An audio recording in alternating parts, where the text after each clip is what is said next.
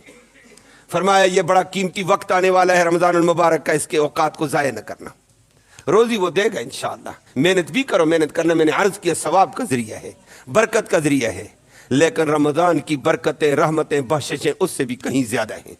اللہ ہمیں ان قیمتی لمحات کو قیمتی بنانے کی توفیق نصیب فرمائے۔ اور قرآن نے اس کا ذکر کیا کہ میں نے صرف امت محمدیہ تمہارے لیے یہ روزے فرض نہیں کیے، یا ایھا الذین آمنوا کتب علیکم الصیام کما کتب علی الذین من قبلکم، وہ امت مسلمہ مومنو میں نے تمہارے اوپر روزے فرض کیے ہیں، تم سے پہلے والے بنی اسرائیل پر بھی فرض تھے، عیسائیوں پر بھی فرض تھے، پہلے والی ساری امتوں پر فرض تھے، یہ تم اکیلے اس میں نہیں ہو۔ بنی اسرائیل کے نے اس کا حق ادا نہیں کیا، اللہ کے عذاب کے مستحق بنے۔ نصارہ نے اس کا حق ادا نہیں کیا، وہ اس کے عذاب کے مستحق بنے۔ فرمایا مسلمانوں تم اس کا حق ادا نہیں کرو گے تو تمہیں بھی معاف نہیں کیا جائے گا، اللہ ہمیں معاف فرما، اور اللہ رب العالمین اس بے ادبی سے ہمیں محفوظ فرمائے۔ یہ برکتوں اور رحمتوں کا خزانہ آ رہا ہے، اسی لیے رمضان کی آمد سے پہلے اللہ کے نبی نے فرمایا کہ جاءکم شہر مبارک، برکتوں والا مہینہ آ گیا، رحمتوں والا آ گیا، بخششوں والا آ گیا ہے، کہ اللہ سے تھوڑا سا تعلق جوڑ کر اس کی رحمت کے سمندر لے لو، اور اس کی رحمت کا ایک قطرہ بھی مل گیا نا، دنیا بھی بن گئی، آخرت بھی بن گئی ہے۔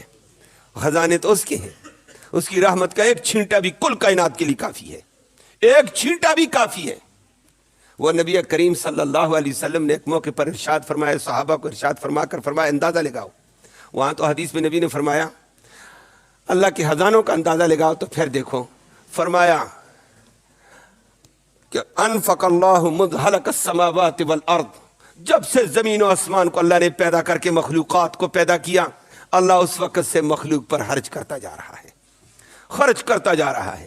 زمین و آسمان پیدا کی، اس کے اوپر انسان آیا، جنات آئے، مخلوق، چرند پرند درندے، حشرات الارض، کیڑے مکوڑے، ساری بر اور بحر کے اندر مخلوق آئی، رب ہر ایک کو دیتا جا رہا ہے، دیتا جا رہا ہے، بڑوں بڑوں کو بڑا دیا۔ نبی کریم صلی اللہ علیہ وسلم اپنے دور میں فرماتے ہیں آخری نبی، اس سے پہلے 1,24,000 کم و بیش انبیاء ان کی امتیں گزر گئیں اور مخلوق خدا گزری، فرمایا بتاؤ آج تک رب نے کتنا خرچ کیا ہوگا؟ کہا حساب ہی نہیں ہے، مخلوق اتنی آئی ہے، ہر بندہ اتنا کھا گیا، ہر انسان، حیوان، جاندار، بے جان، ساری مخلوقات کھاتی رہی، چرند پرند درندے، اس کا حساب کوئی نہیں کر سکتا ہے، کوئی دماغ نہیں کر سکتا ہے، بالکل نہیں کر سکتا ہے۔ دنیا آج کا کمپیوٹر کہتی ہے وہ بھی عاجز ہے، آج کے حساب کو نہیں لگا سکتا ہے ایک ملک کے اندر، تو یہ باقی کیا کرے گا؟ تو نبی کریم صلی اللہ علیہ وسلم نے فرمایا پھر اگلی بات سنو، رب نے مجھے بتایا کہ جب سے زمین و آسمان پیدا کر کے میں خرچ کر رہا ہوں، نبی امت کو بتا دو میں نے آج تک کتنا خرچ کیا اور میرے خزانے میں کمی کتنی آئی ہے، باقی کتنا ہے؟ فرمایا ان کو کہہ دو سمندر، بہتے ہوئے سمندر کے اندر، دریا کے اندر سوئی کو ڈبو، سوئی کو ڈبو کر نکالو، سوئی کے ساتھ کتنا پانی آیا، سمندر میں کمی کتنی آئی ہے، بات سمجھ آئی ہے؟ سوئی کو ڈبو کر نکالو، کوئی کمی نہیں سمندر کو، سمندر کو پتہ ہی نہیں ہے کہ پانی اس کے سوئی کے ساتھ کتنا لگا ہے، کوئی نسبت ہی نہیں ہے۔ فرمایا اللہ کہتا ہے میرے پاس اتنے خزانے ہیں، آج تک میں نے خرچ کیا ہے، یہ ایسے سمجھو میرے خزانوں میں سے ایک سوئی ڈبو کر نکالی ہوئی ہے، میرے خزانے وسیع ہیں، گویا کہ ایک قطرہ پانی کا رحمت کا اسے آج تک دنیا سیراب رہی ہے۔ باقی اللہ کی رحمت کے قطرے کیا ہوں گے؟ انسان اللہ کی طرف متوجہ ہو جائے، یہ رحمتوں والا مہینہ اپنے لیے بھی رحمت سمیٹو، امت کے لیے بھی سمیٹو، اللہ ہمیں معاف فرمائے۔ لیکن افسوس سے کہنا پڑتا ہے ہماری امت کی بے حسی بے انتہا کو پہنچی ہوئی ہے۔ سیدھی بات ہے، اپنے طور پر خود بھی سوچیں، فلسطین کا مسلمان تڑپ رہا ہے، لاشیں اکٹھی اٹھا رہے ہیں، اللہ ان کی مدد اور نصرت کے فیصلے فرمائے، وہ بھی ایمان کامل والے ہیں، قرآن والے ہیں، اللہ ان کو اور زیادہ بلندیاں نصیب فرمائے۔ لاشیں پڑی ہوئی ہیں، آج بھی دیکھا ہے میڈیا دکھا رہا ہے، لاشیں سینکڑوں پڑی ہوئی ہیں، لیکن ایمان کے مضبوط پہاڑوں کی طرح ڈٹے ہوئے کھڑے۔ لیکن دیگر مسلمانوں کا حال کیا ہے؟ مسلمان کبھی تڑپا نہیں، کبھی درد نہیں، کبھی محسوس تک نہیں کر رہا ہے اپنی عیاشیوں میں، بدماشیوں میں، عیش خرچیوں میں۔ ہم نے کبھی ان کے لیے دعا تک نہیں کی۔ ہمارا حکمران تس سے مس نہیں ہو رہا ہے، یہ ہمارا نہیں، 57 ممالک تس سے مس نہیں ہو رہے ہیں، اور ہم نے کیا کام لگایا ہوا ہے؟ کھیل کود پہ لوگوں کو لگا دیا، کھیل کود پہ لگے ہوئے، تماشا، پتہ ہی نہیں مسلمان بھائی غرق ہو رہا ہے، اور راستے بند، مسجدیں خالی، مسجدوں میں نمازی کم۔ میں حیران ہوا، یا اللہ نمازیوں کی تعداد کم، ایک اور جگہ درس کے لیے گئے، عوام ہی کم۔ میں نے کہا کیا؟ اور جاتے وقت راستہ ہی بند، آدھے روڈ کے اوپر پولیس، یا اللہ ادھر کیا ہے؟ وہ بتایا گیا کہ ادھر تو میچ ہے، ساری دنیا ادھر لگ گئی، مسجدیں خالی ہو گئی، مسلمان مارا جا رہا ہے، یہ بیچارہ کھیلوں میں لگا ہوا ہے، اور ننگے فوش ڈانس۔ یہ ہماری بے حسی کا عالم کہاں ہے؟ یہ کہاں جا رہے ہیں ہم؟ اگر فلسطین کے مومن کے اوپر ایسے حالات آ سکتے ہیں تو تمہاری بے حیائی کے اوپر اس سے بھی بڑا عذاب آ سکتا ہے، تمہاری اس بے حسی پر اس سے بھی بڑا آ سکتا ہے۔ اور یہ بات آپ کے علم میں ہونی چاہیے۔ ویسے بات لمبی ہو رہی ہے، بات مختصر کرنے کا تھا۔ ہمارے تعلیمی معیار کا تناسب چلتا رہتا ہے۔ تعلیمی معیار میں، دینی تعلیم میں الحمدللہ پاکستان سب سے اول نمبر پر تھا۔ دنیاوی تعلیم میں ہمارا نوجوان ڈگری لینے کے لیے امریکہ جاتا ہے، لندن جاتا ہے، جاپان، جرمن جاتا ہے، لیکن یہ آپ کو اعزاز حاصل ہے، یہ علماء کرام کی قربانی ہے۔ معمولی 5,000 4,000 7,000 پہ وظیفہ لے کر یہ دین کا کام کرتا ہے۔ دنیا ڈگری لینے کے لیے پاکستان آتی ہے، اسلامی بے شمار دنیا آ رہی ہے ہمارے پاس، پاکستان میں آ رہی ہے۔ علم ہے، ہر قسم کا علم اللہ نے مالا مال کیا، اور اس اعتبار سے ہمارا اس سال جو بچہ حافظ قرآن بنا، 3.25 لاکھ بچوں نے قرآن حفظ کیا ہے، بچوں نے کیا ہے۔ یہ وہ مدرسے بتلا رہا ہوں جو رجسٹر ہیں، رجسٹر وفاق کے، اور وہ مدرسے ہمارے بہت سارے ایسے ہیں، علماء دیوبند کے بہت سارے مدرسے، تبلیغی جماعت کے تابع چلنے والے مدرسے رجسٹر نہیں ہیں، وہ بچے ہیں، چھوٹے مدرسے ہیں، ان کی تعداد ملاؤ تو آگے نکلے گی۔ لیکن عجیب بات سنانا یہ چاہتا تھا، یہ الگ ضمناً بات کی ہے۔ ابھی موجودہ دور کی بات آئی، دنیا حیران ہوئی ہے، علماء بھی گئے اس پٹی میں، دیگر دنیا دار طبقہ بھی گیا، کہتے ہیں کہ جناب دنیا میں حافظوں کی تعداد زیادہ کہاں ہے؟ 3.25 لاکھ حافظ پاکستان دے رہا ہے، رجسٹر لاکھ تک غیر رجسٹر مدرسوں کے حافظ موجود ہیں، بچیاں الگ ہیں، لیکن سب سے بڑی تعداد ٹکڑے کے اعتبار سے کہاں آئی ہے؟ تاریخ نے لکھا ہے، رپورٹ آئی ہے کہ سب سے زیادہ حافظ غزہ میں ہیں، سب سے زیادہ حافظ غزہ میں۔ اور عجیب رپورٹ یہ آئی ہے کہ غزہ کا وہ مجاہد بچہ، 8-9 سال والا، 12 سال والے بچے نے 3 مہینے میں قرآن مکمل کیے ہیں۔ 3 مہینے میں قرآن مکمل کرنے والوں کی بڑی تعداد غزہ کی آئی ہے، اور کہتے ہیں ایسے بھی وہاں موجود ہیں جنہوں نے 1 ماہ میں قرآن مکمل کیا۔ واہ ربا، کیا چیز تھی یہ! اور اس رپورٹ کو دیکھ کر ہم بھی حیران۔ ایک قاری امتحان لیتے ہوئے عربی کے بعد عربی میں وہ اپنا انٹرویو دے رہا تھا، کہتا ہے میں قربان جاؤں، قرآن کیسا پڑھتے ہیں؟ اور تعداد پہ انتہا، ہر بچہ حافظ قرآن، ہر بچی حافظ قرآن۔ اور آج وہ غزہ کے اوپر بمباریاں ہو رہی ہیں اور مسلمان بے حس ہیں۔ یہ بالکل عجیب کیفیت ہے، اور وہ اسی قرآن کی وجہ سے آج بچے ہوئے ہیں، یہ قرآن کی وجہ سے بچے ہوئے۔ بمباری اتنی شدید، نیچے جب آتی ہے بڑے بڑے فوجی بھی آئے، امریکہ کے جرنیل بھی آئے، میں 1 منٹ میں غزہ فتح کرتا ہوں، ماشاءاللہ انہی قرآن والے مجاہدوں نے زیر و زبر کر کے رکھا ہے۔ صرف ایک بمباری اوپر سے آتی، اس کے آگے وہ ذرا لاچار ہوتے ہیں، ان کے شہداء اٹھ جاتے ہیں، لیکن ابھی تک وہ فتح کر، یہ قرآن کی برکت ہے۔ انشاءاللہ قرآن کی وجہ سے وہ مجاہد غالب رہے گا، اور اللہ اس کو مدد کرے گا، نصرت کرے گا۔ لیکن بات ہماری کیا ہوگی اس تباہی کے آگے؟ تو وہ قرآن کی وجہ سے ٹھہرا ہے، اور ہمارا کام ناچنا، وہ میں نے عرض کیا ہمارا کام گانا۔ آج یہ میچ ہو رہا ہے، بے حیائی کی انتہا ہو رہی ہے، اس پہ اتنا پیسہ لگایا جا رہا ہے، ملک کہتے ہیں کنگال ہو گیا کہ معیشت تباہ ہو گئی ہے۔ ناچ گانے کے لیے ان کے پاس پیسہ ہے، کھیل کے لیے ان کے پاس پیسہ ہے، کیوں؟ کہتا ہے یہ محفل کا ادھر ہی لگانا، ادھر نہ لگانا، پھر غلامی کی انتہا ہے ہماری. اللہ ہمیں اس ذلت سے محفوظ فرمائے. اور یہ آنے والے لمحوں میں اگر سچے دل سے مسلمان اللہ کی طرف متوجہ ہو جائے گا، اللہ غزہ کو بھی نجات دے گا، ہمیں بھی نجات دے گا. نہیں تو حالات بڑے سخت نظر آتے ہیں. غزہ میں قرآن والے تھے، وہ تو پھر بھی کچھ نہ کچھ بچ کر مقابلہ کر رہے ہیں. ہمارے اوپر حالات آئیں گے، ہمارا کیا حشر ہوگا. اللہ ہم سب کو محفوظ فرمائے.